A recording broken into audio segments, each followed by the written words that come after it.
I once knew a man who worked as a senior fellow for a prestigious institute in D.C. He didn't look like a power broker, just a tired man in a charcoal suit who spent his lunch breaks reading obscure spreadsheets about maritime law and debt sustainability. To look at him, you'd think he was just another cog in the bureaucratic machine, someone whose greatest impact was choosing the font for a 100-page PDF that would eventually sit unread on a library shelf. He once told me, with a quiet, almost bored confidence, that it didn't really matter who won the upcoming election. The candidates are the weather, he said, but we are the climate. He wasn't being arrogant, he was being observational. He'd spent a decade at a major Wall Street bank, 3 years at a government agency, and was now at this think tank, writing the very reports that the next president, regardless of party, would use to justify their first 100 days. He described a revolving door that never stopped spinning, where a small circle of analysts simply traded badges while the underlying economic doctrine remained untouched. It's a comforting thought, isn't it? The idea that our world is shaped by the dramatic speeches of leaders, or the collective will of millions at the ballot box. We like to believe that when we cast a vote, we are choosing the direction of the global economy, our mortgage rates, and the value of the currency in our pockets. But then you look at the donor lists. You see names like Lockheed Martin, the Rockefeller Foundation, and global energy giants funding the very research that tells us deregulation is inevitable or that austerity is the only path forward. You realize that while we're busy debating the personalities of politicians on our screens, there are people in quiet, climate-controlled rooms you will never enter, manufacturing the consensus that makes those politicians' decisions feel like they were the only options all along. The reality isn't a conspiracy. It's an architecture, and it was built long before you ever walked into a voting booth. And that architecture, that persistent climate built by, the non-elected, the technocratic, the managerial classes, that's exactly what we're unpacking in this deep dive. Exactly. Our mission today is to really pull back the curtain on that. We're moving past the surface level stuff, the election debates. Yeah, beyond the horse race. Right. We're looking at the intellectual infrastructure that actually predefines what can even happen. We're talking about think tanks, the Professional Managerial Class, the PMC, and how they manufacture consensus. And then how that whole architecture affects, real life. Social cohesion, community, and maybe even the stability of democracy itself. And that's the final piece, yeah. The tension between these experts and what the majority actually wants, and how that creates these really dangerous cycles of instability. I was looking at the source list for this, and honestly, the scope it's a lot.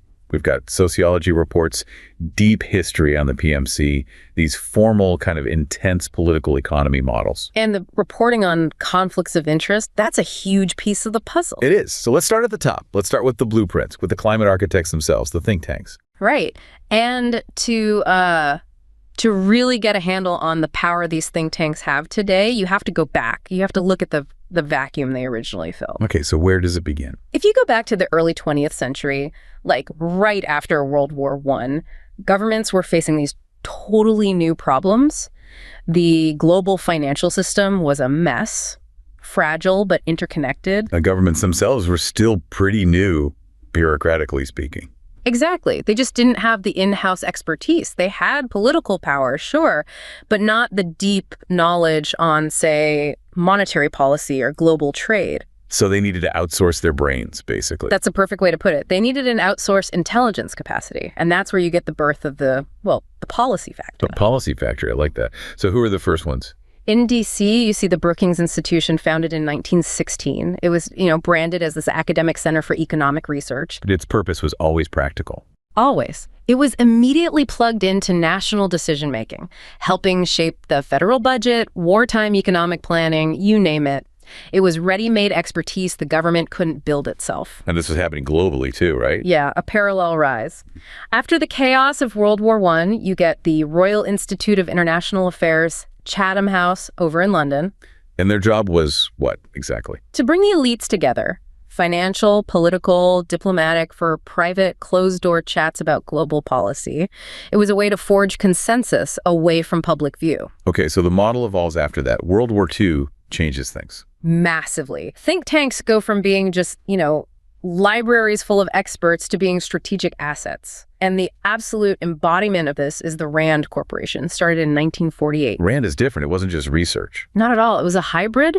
It was a fusion of military intelligence, academia, and this new thing, computational modeling. They didn't just study policy. They engineered it. They engineered it. Game theory, nuclear strategy, all those complex Cold War simulations. That was them. They were designing the future. So RAND becomes the blueprint, and then they start popping up everywhere. By the 1970s, absolutely. Hoover, AEI, the Heritage Foundation, they were all competing not just for money, but for the most valuable thing in politics. Ideas. Specifically, ideas that a politician could use tomorrow. Which brings us right back to that opening metaphor, the weather versus the climate. Exactly. We get so focused on the candidates, the weather that changes every few years, but the think tanks, they are the climate. They are constant. They're quietly shaping the whole framework of what leaders think is even possible. Or what they think is inevitable. That's the key word, inevitable. That's how you enforce stability in a system that looks unstable on the surface. So it's not really about picking a winner in an election. No, it's about making sure whoever wins is already thinking inside a box that you built for them years ago. It's consensus manufacturing. That's the term. While you and I are debating personalities on TV, the real fight, the one over principles, was already fought and won in some quiet office in D.C. They write the playbook. And that architecture, as you said, it feels impenetrable to the average person because the choices were made so long ago. Long before you ever step into that voting booth. Okay, so to really understand how this climate is maintained, we have to look at the money. We have to talk about the donor class. Yeah, you have to follow the money. The source material is just crystal clear on this. These places are funded by people with very clear, very vested financial interests. And the list of names is? Well, it's exactly who you'd expect. It's a roll call of global power. Wall Street banks, defense contractors like Lockheed Martin, General Dynamics, global energy, big tech. And the big foundations. Rockefeller, Ford, Open Society. Right. And these aren't just, kind gifts to support research. They are strategic investments. And the influence isn't some guy in a trench coat handing over a briefcase. It's more subtle. It's about alignment and amplification. That's the critical mechanism. The money flows to the institutions and the experts who already believe in the worldview that benefits the donor. And then you give those people a huge platform. A huge platform, prestige, media access. And suddenly, it creates this illusion that their ideas are the only serious ideas. They become the default setting for all policy. If you fund 10 different groups that all say deregulation is the answer, then pretty soon deregulation starts to sound like the only rational choice. It sounds like universal truth. And we saw this play out in the 1980s, right? Yeah. That huge wave of reports pushing for financial liberalization, tax cuts, gutting the public sector. Absolutely. That was a meticulously financed and strategically deployed campaign, championed by places like Heritage, AEI, Cato. It was fueled by corporate interests who wanted fewer rules. But this process, this strategic manufacturing, it had a deeper cost, didn't it, inside the institutions themselves? It did. One of the sources, Dr. Aristos, who spent years inside one of these places, he chronicled this shift. He said that by the 2010s, the big foundations started tying their money to very specific, measurable social engineering outcomes. So it wasn't just, here's money to research the economy. It was more like, here's money to produce a report that justifies this specific policy we already want. The funding came with ideological strings attached. And what did that do to the culture of these places? It meant that the classical liberal values they were supposedly founded on, individual liberty, open debate, real skepticism, they were just quietly abandoned. The goal shifted. The goal shifted from understanding the world to molding the world into a shape that pleased the donors. Aristos called it radical ideological engineering. Intellectual freedom got traded for a big, safe endowment. Which brings us to the really sharp question. Is what they produce research? Or is it just very well-polished propaganda? Well, there was a study published by Sage that looked at exactly this. It focused on conflicts of interest in foreign policy research, specifically on nuclear weapons, at places like Brookings, CSIS, and the Atlantic Council. And what did they find? What were the mechanisms? They found a few things. Outright censorship was rare, but it happened. One analyst said their project got killed because a big funder didn't like where the data was pointing. Wow. Even more dramatic, an entire think tank basically went bankrupt after a country that funds them, a nuclear umbrella state, pulled all their money because the think tank published some critical work on nuclear deterrence. But that direct stuff is rare. The real game is more subtle. Much more subtle. It's about filtering and self-censorship. The study found managers would literally tell analysts, don't talk about government militarism. Talk about what the terrorists are doing instead. So you guide the research away from anything that might make a big defense contractor donor uncomfortable. Exactly. But the most common thing, the thing that almost everyone admitted to, was self-censorship. The internal governor. You just know not to cross certain lines. Right. One grant manager put it perfectly. He said the expert just knows intuitively that they might not be funded next time around if they're very disloyal. So they're supposed to have academic freedom, but they're constantly navigating these invisible boundaries set by the people writing the checks. Which led the study to a pretty stark conclusion. What's being produced is not research. It's, quote, a kind of propaganda. And you create that by not just filtering ideas, but by filtering people. You create an artificial consensus. That's it. If you only hire people who already agree with your biggest donor, you don't really need to censor them, do you? The filtering happens before they even get the job. So the big takeaway from this first part, for you, for the listener, is pretty clear. When you see an institution that takes huge donations from vested interests, especially those with clear financial or geopolitical agendas, you shouldn't treat them as objective research bodies. You should treat them as communications or public relations operations. They're the narrators. They define the vocabulary and the frameworks that politicians and journalists end up using long before the public debate even gets started. Okay, so we have the architects and their plans. Now we need the people on the ground, the project managers. This brings us to the Professional Managerial Class, the PMC. And the revolving door they all walk through? That revolving door is the key, isn't it? It's the system that keeps the ideology consistent. It's the operational mechanism. The career path isn't a straight line anymore. It's a little circuit.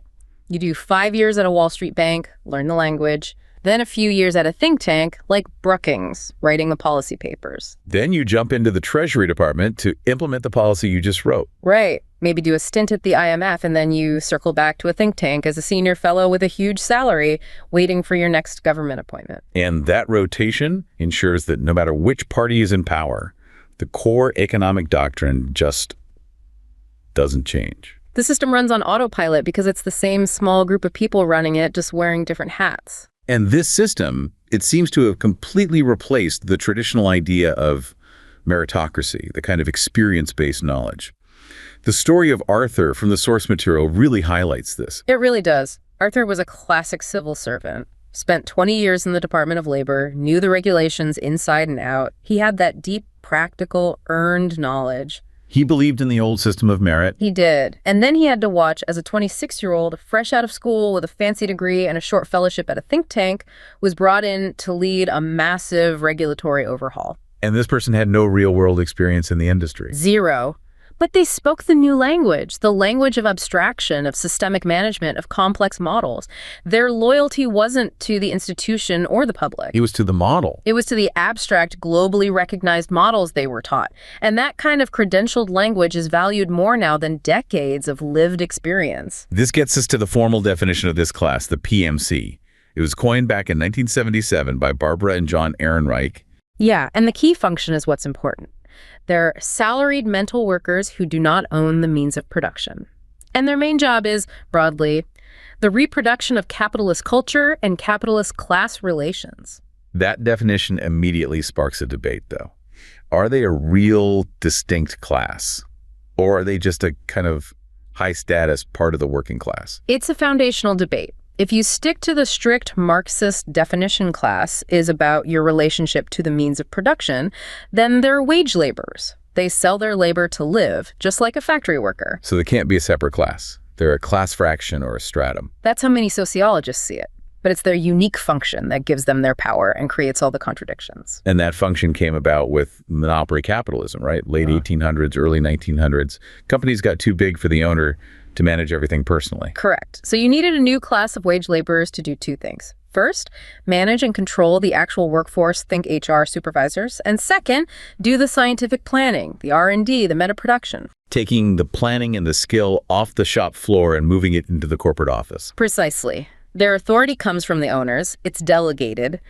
But this creates this inherent tension, this antagonism between the PMC and the working class. The Ehrenreichs called it objectively antagonistic. That's a strong phrase. Why antagonistic if they're both technically workers? Because the PMC approaches the working class with what they describe as contempt and paternalism, and the workers respond with hostility and deference. Where does that hostility come from? It's historical. The source material argues that the PMC exists by virtue of the expropriation of the skills and culture once indigenous to the working class. They are the managers of the autonomy that the workers lost. I see. But now, today, something interesting is happening. The PMC itself is starting to fall apart. Yeah, what happened to blue-collar workers with deindustrialization is now happening to huge chunks of the PMC. The top 20%, the ones in that revolving door, they're fine, but the rest are becoming very precarious. You see it with law schools struggling to place graduates, college teaching being replaced by low-wage adjuncts. Right.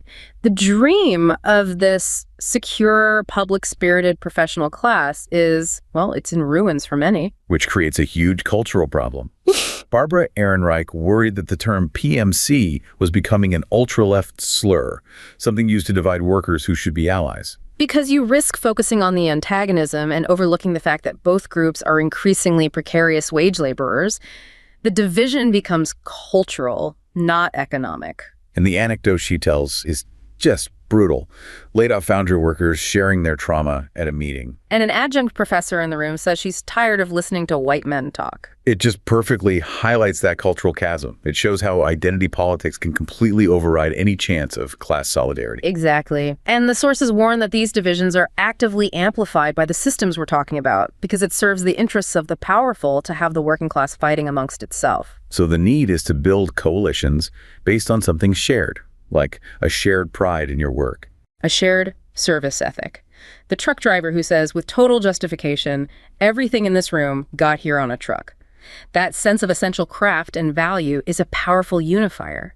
We need more of that. We have to connect through that shared sense of necessary labor instead of the cultural divides that the system profits from. Absolutely. So as the system is managed by the PMC, we start to see the real-world consequences, the toll it takes on the social fabric itself. Which brings us to this growing crisis of daily life, the crisis of care. And Nancy Fraser's argument here is so important. She says this isn't just an accident of modern life, it's a fundamental contradiction built into capitalism itself. A social reproductive contradiction. Right. Capitalism depends entirely on social reproduction, raising kids, caring for family, maintaining communities, all that effective, often unpaid labor. But the core logic of capitalism, the relentless drive for accumulation, systematically attacks and destabilizes the very social foundation it needs to survive. You can't have a sustainable economy if it's constantly eating its own social roots. And the instability comes from this institutional split that capitalism created between production and reproduction. Production is for men in the market, paid with money. Reproduction is for women in the home, paid with love and virtue. And capitalism basically gets a free ride on all that unpaid care work, but its own logic of expansion always threatens to overwhelm it. It's like a factory owner who refuses to pay for maintenance and then is surprised when the factory falls apart. And we've seen this play out in different eras. The 19th century had the separate spheres ideal, but in reality, women and kids were being brutalized in factories. Then in the 20th century, the state stepped in with welfare and the family wage model to try and manage that contradiction. But that was always financed by expropriation from the global south and by excluding people of color at home. Which brings us to today's version, financialized capitalism. Where manufacturing moves overseas, women are pulled into the paid workforce and the state pulls back from social welfare. The family wage is dead. Now it's the two-earner family norm. And the engine driving this crisis now is debt. Debt is the new instrument. It's how financial institutions pressure states into austerity and how they extract value directly from households and communities when wages don't cover the cost of living. You take on debt, consumer debt, student debt, medical debt. And capital starts cannibalizing you not just through low wages, but through interest payments. This intensifies the crisis of care because all that work gets pushed back onto families who have less time and fewer resources than ever. And this creates a split system. The wealthy can buy commodified care nannies, tutors, cleaning services. While the poor are left to shoulder the crushing burden of privatized care themselves. The examples of this time poverty are just wild. The idea of global care chains. Yeah, where women from the global north hire migrant women who then have to hire even poorer women back home to care for their own children. The care deficit just gets pushed down the chain. And then there's the tech bro solution. Apple and Facebook offering egg freezing as a benefit. Which is just a way to get women to postpone childbearing so the company can extract their most productive years without interruption. It's a technological fix for a systemic contradiction. And my favorite, the double cup, hands-free breast pump. Right. The ideal is that you can be an efficient worker, pumping milk while driving on the freeway because there's no adequate paid maternity leave. It's a symptom of a system that's squeezing every last drop of time out of human life. And this abstract economic policy, driven by think tanks, has these devastating real-world consequences. This brings us to Elena's story from Ohio. Her town was built around a steel mill for generations, but then the white papers came out arguing for the inevitability of globalization. The town was just a math problem, an inefficiency to be solved by outsourcing. So the mill closed. And it wasn't just jobs that were lost. The whole social fabric of the town was shredded. The church pews emptied, the high school football games lost their spirit. The family structures that depended on that local stability just collapsed. It's the sociological wreckage of a successful economic policy. Exactly. And according to sociologist Melinda Cooper, this wasn't an accident. She argues the traditional family is actually central to the whole neoliberal project. How so? The goal was to shift responsibility for things like retirement, healthcare, and debt from the state onto the individual household. The family unit becomes the alternative to the welfare state. It's supposed to absorb all that risk and unpaid labor. So the family becomes the shock absorber for austerity. Precisely. And that's what created the weird political alliance between the free market neoliberals and the traditional family neoconservatives.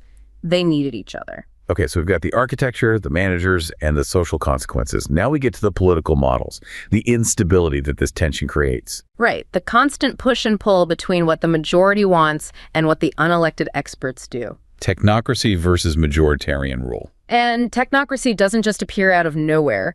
It arises when a current majority is afraid of losing power in the future, but they trust that the experts will protect their preferred policies. So it's a form of insurance. It's intertemporal insurance. That's the key phrase. I'm a conservative who wants low inflation. I'm worried a liberal will win the next election and let inflation run hot.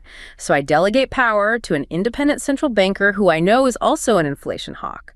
My policy is insured against my party losing. But here's the paradox. The models say technocracies often fail not because they mess up, but because they do their job too well. That's the core tension. A good technocrat is supposed to maximize overall welfare, which means considering minority groups and future generations. They don't just serve the immediate whims of the current majority. And this can lead to a really dangerous cycle. The models call it the technocratic majoritarian cycle. Yeah, and this happens when technocratic policy is seen as consistently favoring the same group over and over again. One group delegates for insurance, but the other group, the one that's always losing, eventually organizes a backlash to restore majority rule and dismantle the technocratic institution. And what can push a stable system into this dangerous cycle? Any shock that makes people believe that the technocrats are permanently aligned with the other side, that's the trigger. Let's make this concrete with the case studies. The first one is the classic. Central bank, independence, CBI. Right. This took off in the 80s and 90s after the stagflation of the 70s. The low inflation majority, the center-right asset holders, were terrified of the center-left's focus on low unemployment. So they delegated power to independent central bankers to ensure their low inflation preference. And it was stable for a while. What broke it? The 2007-2008 financial crisis. After the crisis, policies like quantitative easing created a strong perception that the central bank would persistently favor the low inflation camp, which basically meant the old and the wealthy. The people who own assets. Exactly. The value of their assets skyrocketed, while wages for everyone else stagnated. That feeling of persistent disadvantage, that the game was rigged, is what fueled the populist backlash against institutions like the Fed. Okay, case study 2.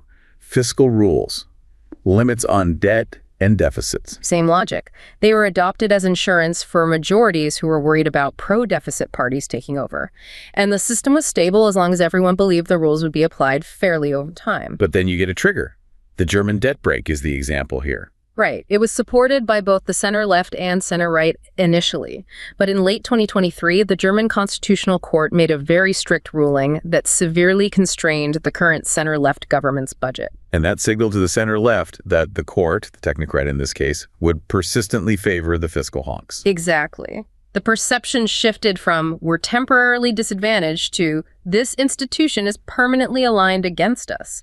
And that immediately fueled calls to reform the rule through majoritarian power. And the final case is climate policy. This is happening right now. This is the most current example. Climate policy relies heavily on technocratic bodies, like the UK's Climate Change Committee, and on judicial enforcement. It's insurance for the pro-climate majority against future governments that might want to roll back protections. And the stability depends on how the costs are spread around. Completely. Early on, the costs were diffuse, spread out across all consumers, while the benefits were concentrated for subsidized companies. That kept things stable. But now, to hit the ambitious targets, you have to decarbonize things people see every day. Their cars, their home heating. And that imposes visible, concentrated costs on specific groups, often rural and poorer households.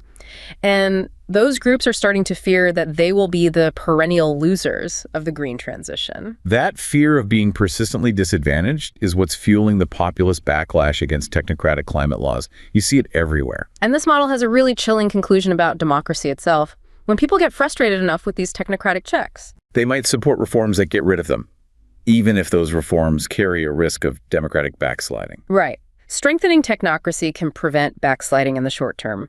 But if it creates these recurring cycles of crisis where the institutions themselves are constantly under attack, it actually increases the long-run risk of a total collapse. It creates a demand for a strong man who promises to just smash the whole system. So when people lose faith in these institutions, they start looking for answers somewhere else. But the whole media and tech environment seems designed to weaponize that anxiety. Exactly. This leads to the idea of societal disintegration. The collapse of traditional community institutions in the West, churches, unions, local clubs, is seen by some analysts not as an accident, but as the result of deliberate manipulation. And the core tool is what the source material calls mass-scale gaslighting. Yeah, where corporate media, owned by the same entities that profit from all this, systematically dismisses people's real economic anxieties. Your job got outsourced. You're not a victim of a policy choice. You're just a xenophobe. The community is falling apart. That's not because of deindustrialization. It's because of lazy workers or some foreign enemy. Then the psychological result of that is anxiety, apathy, and most importantly, distrust of your neighbors, which are the perfect conditions for a distant, technocratic form of governance to thrive. And Silicon Valley just pours gasoline on this fire. Absolutely. The Facebook files showed they knew they were amplifying divisive, angry content because angry users engage more. Profit over social harmony.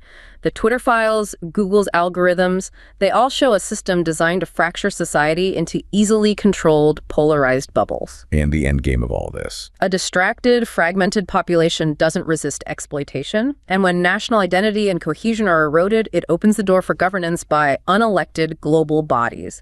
The WHO, the World Economic Forum, the BIS. The WEF's stakeholder capitalism idea, where corporations basically replace democratic governments in setting social priorities. Right. If there are no strong local communities or national identity to push back, who's left to resist governance by global corporate interests? This brings up the stark contrast with the model in China, which has prioritized social stability and cohesion over neoliberal disruption.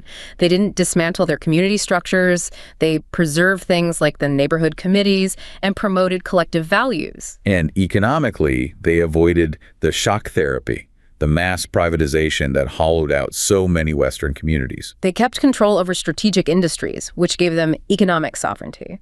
And those grassroots neighborhood committees provide a direct link between the state and the community, which proved incredibly effective during challenges like the pandemic response. So the analysis suggests that social cohesion needs pillars that the West has systematically torn down: strong local governance, cultural confidence, and economic sovereignty. Right. The West's crisis seems to stem not from some inherent flaw, but from surrendering its own foundations to the very architecture we've been describing. So where does this all leave us? We started with that man in the charcoal suit, the climate architect. And it seems the world isn't really shaped by the clash of left and right. No, it's shaped by a competition of ideas. And those ideas are refined, packaged, and distributed by these unelected institutions. The think tanks, the PMC. And their power doesn't come from a democratic vote. It comes from their perceived credibility and their alignment with their donors. And that architecture is what leads directly to the social crisis of care and the dangerous destabilizing cycles between expert control and populist backlash. Which brings us back to that final warning from the models. That strengthening technocracy might feel safe in the short term, but if it creates these recurring crises, it dramatically increases the long-run chance of a total institutional collapse. It creates the demand for a leader who will just tear it all down. the architecture is deep and it's always running. And the final, maybe most uncomfortable thought is that the most powerful parts of this architecture are the ones you never hear about. They're not on the news. They're the think tanks writing classified briefings, funded quietly by multinationals, embedded directly within the IMF, the World Bank, the Bank for International Settlements. Their influence is behind the curtain, defining the absolute limits of what's even debatable. They are the climate.